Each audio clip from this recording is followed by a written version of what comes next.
शिक्षा उस शेरनी का दूध है, जिसने भी वो पिया वो धाड़ा है। यानी जिसने भी एजुकेशन हासिल की उसका वर्चस्व रहा, जिसने भी तालीम हासिल की उसका वर्चस्व समाज के अंदर रहा। तो तालीम से हमें पीछे नहीं हटना है, तालीम को हमने पीछे छोड़ना नहीं है। यहीं से हमारा जो है उद्धार होगा हमारे इलाके का, चाहे होड़ना, दुर्बिल, रालथल, जो ये एक बेल्ट है यहाँ पर, ये हमारी, इसको अगर गरीबी से निकालना है तो सिर्फ एजुकेशन। तो 2000 से हम काम करते रहे, बहुत सारे टीचर मेरे साथ काम करते रहे, मैं थोड़ा काम किया, सभी लोगों ने बड़ी मेहनत से काम किया, सभी लोगों। हम मतलब अब ये है कि जो इनाम मिलना है, आप एक मानिए बात कि एक वो ईश्वर की भी शक्ति होती है, ठीक है। तो ईश्वर का कुछ करना था, शायद बोलते हैं हमारे एक भागवत गीता में लिखा है, कर्म कर फल की इच्छा मत की। लोगों के घरों में नौकरी करके ऐसी नौकरी करते थे लोगों के घरों में कि वो हमें रोटी नहीं देते थे, खाने के लिए रोटी नहीं देते थे। और फिर वो गाय के लिए, मैं एक छोटी सी एग्जांपल दूंगा, वो गाय के लिए रोटी बनाते थे, बोलते थे जाओ गाय को दो बार, मैं जाके वही खाता था सुबह, गाय की रोटी, और स्कूल जाता था, कॉलेज जाता था। यानी उस दौर से हम गुजरे। तो आप लोगों के पास सब कुछ है, उससे बहुत आप आगे हो, भगवान ने हमारे इलाके को समृद्ध बनाया है, आप आगे हो, उससे आपने इसको और आगे लेवल पे ले जाना है।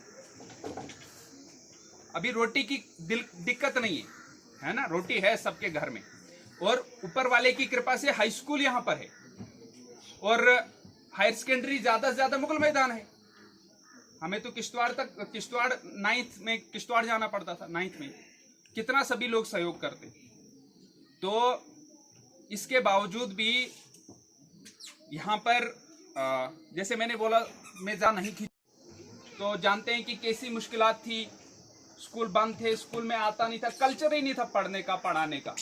तो कोशिश की, हमें उतना नॉलेज नहीं था पढ़ाया कैसे जाता है, ये बात बहुत कमी थी। इस वजह से उतना अच्छा प्रोडक्ट नहीं निकला, उतना अच्छा जो होना चाहिए था वो नहीं हुआ, क्योंकि हम में कमी थी। बोलते हैं ना, एक संस्कृत में एक वो श्लोक है कि जितने भी वनस्पति हैं, जितने भी जड़ी बूटियां हैं, सबकी दवाई बनती है, सबकी दवाई बनती है। जितने भी अक्षर हैं, ए से लेकर जेड तक, सबसे शब्द बनते हैं, आ से लेकर ज्ञा तक, अलिफ से लेकर बड़े तक, कोई न कोई लफ्ज उनसे बनता है। जितने भी इंसान हैं, जितने भी बच्चे हैं, सबके अंदर क्वालिटीज है, सबके अंदर कुछ ऐसा है जो मतलब दुनिया में अपना नाम रोशन करे, देश में नहीं पूरी दुनिया में नाम अपना रोशन कर सकते हैं। लेकिन कमी किसकी है? कमी हमारी है, कमी ढूंढने वालों की है, कमी डॉक्टर्स की है, कि जो ढूंढे कि भाई इस जड़ी बूटी में क्या दवाई है, क्या इसका फायदा है। कमी उसका है कि जो अक्षर को ढूंढ पाए, कमी उसकी है जो बच्चे के अंदर खूबी को ढूंढ पाए। जिस माँ बाप ने, जिस टीचर ने ये समझा कि मेरा बच्चा कुछ नहीं कर सकता, समझ लो कि वो माँ बाप कहलाने के लायक ही नहीं, टीचर कहलाने के लायक नहीं है। लेकिन उसने हिम्मत नहीं हारी और एक ही रास्ता उसने चुना, वो था एजुकेशन। और ऐसा एजुकेशन को फॉलो करते करते भारत का संविधान लिखा, हिंदुस्तान का कानून लिखा, हिंदुस्तान का पहला कानून मंत्री बना, और संविधान में हम सब लोगों के लिए, जो भी वंचित लोग हैं, जो भी गरीब लोग हैं, जो भी असहाय लोग हैं, उनके लिए प्रावधान रखा, उनके लिए कानून रखा कि जब तक ना आप इनको सम्मान दोगे तब तक देश आगे नहीं बढ़ेगा।